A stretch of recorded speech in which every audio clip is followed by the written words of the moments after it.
काम करती है। जीवन की सबसे बड़ी कोई शक्ति है तो वह है व्यक्ति का निर्भय होना। हमारे जीवन में किसी ना किसी का भय जरूर होता है। वो भय कैसा होता है?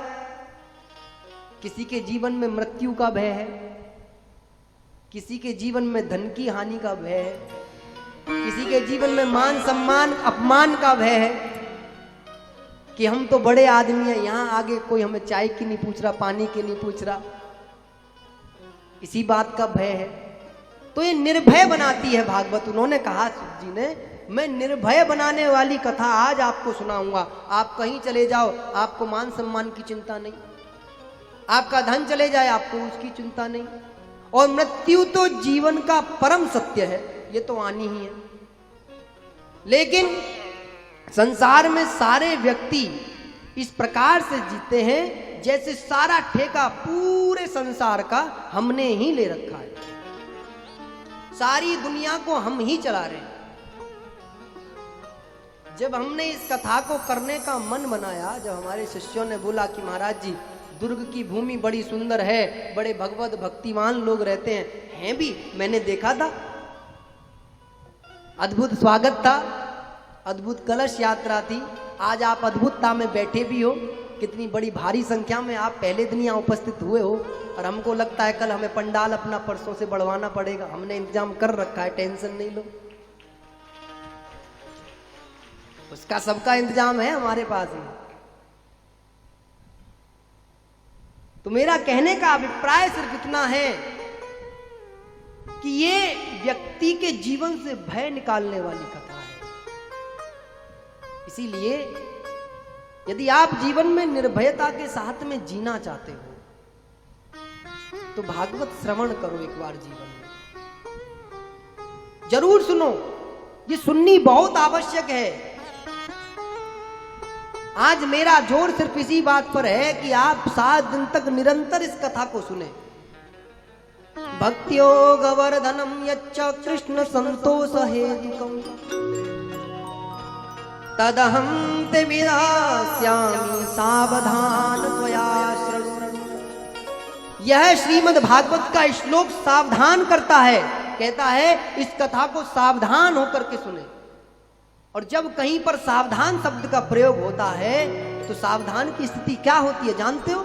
थोड़ा अपने मन को एकदम से चित्त को एकत्रित कर लीजिए, अपने मन को शांत कर लीजिए, अपने मन की उथल पुथल हो रही उस जो अंदर चलता है ना हमारे, उसे एक बार शांत कीजिए। कहते हैं जब कभी तुम किसी मार्ग से भटक जाओ तो कुछ मत करना, वहीं की वहीं ठहर जाना, और ठहर करके आंखें बंद करके जो सबसे पहली आवाज आए वो ही परमात्मा की आवाज होगी। जब वो पहली आवाज तुझे समझ में आ जाए तो उसी मार्ग पर चल देना, उस मार्ग पर तुझे रोकने वाला कभी कोई नहीं मिलने वाला, ध्यान रखना। ये मार्ग दिखाने वाली है। लेकिन भागवत अद्भुत है। जब व्यक्ति अपने घर से निकलता है तो किसी मार्ग पर चलता है और कोई ना कोई मार्ग मंजिल की ओर लेकर के जाता है। लेकिन भागवत ने स्वयं किया इस बात में कि मार्ग भी मैं ही हूं और मंजिल भी मैं ही हूं। तू यदि मेरे साथ चलेगा तो मैं तुझे अपने में ही संभालूंगी, क्योंकि हम भगवान को प्राप्त करने के लिए किसके माध्यम से चल रहे हैं? भागवत के माध्यम से। और भागवत में स्वयं भगवान विराजमान है। इसलिए भागवत को मैं हमेशा कहता हूं भागवत मार्ग भी भागवत है और मंजिल भी भागवत है। महाराज ये अद्भुत ग्रंथ है, बहुत सटीकता से ग्रंथ है, अद्भुतता है इस ग्रंथ के अंदर। सूत जी कहते हैं ऐसी कथा सुनाता हूं तुमको तो निर्भय बना दे। कैसी कथा? श्रीमद् भागवती वार्ता सुराणामपि दुर्लभ, जो देवताओं को भी दुर्लभ है। प्राचीन काल में देवताओं को यह कथा सुनने को नहीं मिली थी। प्राचीन काल में जब राजा परीक्षित को श्राप मिल गया था, सूत जी बताते हैं, तो देवता अमृत के कलश को लेकर के आए थे कि इस अमृत के कलश को आप ले लो और ये कथा का जो पुण्य है वो हमें प्रदान करा दो, इस कथा को हमें सुनने दो। क्यों? क्योंकि जानते हैं कि कथा को सुनने के बाद में परीक्षित निर्भय हो जाएगा। देवताओं को भी भय रहता है। इंद्र को अपने स्वर्ग जाने का भय है कि मेरा स्वर्ग ना चले जाए, इसीलिए कि मैं निर्भय बन जाऊं। इसीलिए परीक्षित के पास में आए थे, क्योंकि सुखदेव जो है ना, उनके मुखारविंद से यदि ये भागवत सुनी जाएगी तो निर्भय बना देगी। परीक्षित को अपनी मृत्यु होने का डर था श्राप के कारण से, और मृत्यु के बाद में नरक में जाना पड़ता, तो उसके दंड के कारण से परीक्षित को नारद मुनि, परीक्षित की मुक्ति मतलब जब उसको परीक्षित को श्राप मिल गया था, तो जब किसी सत्पुरुष को कुछ गलत हो जाता है किसी कारण से, तो समाज में रहने वाले जो सत्पुरुष होते हैं उनको भी बड़ा कष्ट होता है। तो इसलिए सोचते इसके कष्ट की निवृत्ति हो जाए, तो नारद मुनि सुखदेव जी के पास में गए थे कि यदि आपके मुखारविंद से परीक्षित इस भागवत को सुन लेगा तो निर्भय हो जाएगा। उसे आपको ज्ञात कराना पड़ेगा कि वो कितना महामानव है, उसके कुल में कैसे कैसे तपस्वियों ने जन्म लिए हैं, कैसे कैसे त्याग उसके परिवार ने करे हैं, जिसके कारण से उसके जीवन में परिवर्तन आ जाएगा। इसलिए देवताओं ने सोचा कि इसको तो मिल ही रहा है, हमको ही मिल जाए। तो परीक्षित ने मना कर दिया था, नहीं मैं अमृत का कलश नहीं लूंगा, क्योंकि अमर होने के बाद में भी कहीं ना कहीं संसार में समस्याएं हैं।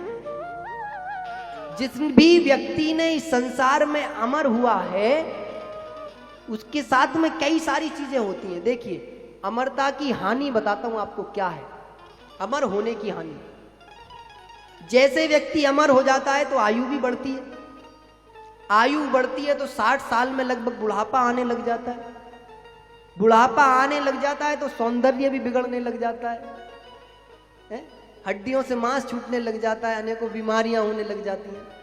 हाँ, बस तुम मरोगे नहीं, शरीर नहीं छोड़ोगे, बाकी सब प्रक्रियाएं होंगी। अब किसी को लगे कि हमको अमर होना है, तो वो किसी 110 के या 100 के आसपास वाले बेचारे डोकरे को देख लेना जो 100 तक के जा रहे हों, उनके फेस देखना थोड़ा। और 100 तक तो सबको जाना चाहिए वैसे। अपनी यदि हम आयुर्वेद वाली जीवन पद्धति के हिसाब से चलेंगे तो 100 तक चले जाते हैं, क्योंकि कलयुग में शतायु कही गई है। वेदों ने कहा है कलयुग की आयु 100 वर्ष है, लेकिन खान पीन के गड़बड़ के चक्कर में सब हम 100 क्या 70 तक 60 तक ही निपट लेते हैं। खान पीन अच्छा नहीं है, लेकिन अपने जीवन में खान पीन अच्छा रखोगे तो अब बाबा हमारे रामदेव जी देखो ना, एक बाल सफेद नहीं साफ, और अच्छे अच्छे नौजवानों के पसीने छुटा दे। क्या है ये? साधना का प्रभाव है। उनके साथ में नौजवान बच्चे भी योग करते हैं तो थक जाते हैं, उन्होंने अपने आप को इतना साधा है, और वो कॉन्फिडेंस से कहते हैं कि मैं 100 जी के जाऊंगा। क्यों? क्योंकि उन्होंने अपने जीवन में साधना करी है। और जो व्यक्ति अपने जीवन में साधना करता है तो वो साध भी लेता है। अब तो महाराज ऐसी अद्भुत